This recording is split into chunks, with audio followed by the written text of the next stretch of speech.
Yung glass ko. Meron akong 3 perasong globes diyan. Uminom kasi ako ng tubig. 2 glass of water with globes. Ibababad ko muna siya ng mga 15 minutes. So, yun talaga yung pinaka iniinom ko una sa umaga. Pero minsan madalas, warm water. So, this time, meron kasi akong globes. Cloves. Ayan. So, dahil uminom ako ng tubig, so ito na lang din gamitin ko. And then, lagyan ko ng Ovaltine.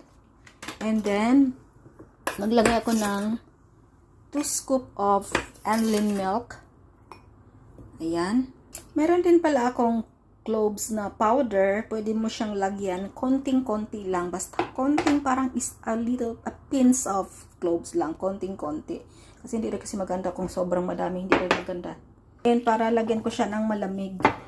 Pero, anuhin ko muna siya. Haluin ko muna siya. Ay, napuno na pala ito. Basta lang. So, ayan. Napuno na pala. Lagyan ko lang ng konting-konting malamig. Ayan.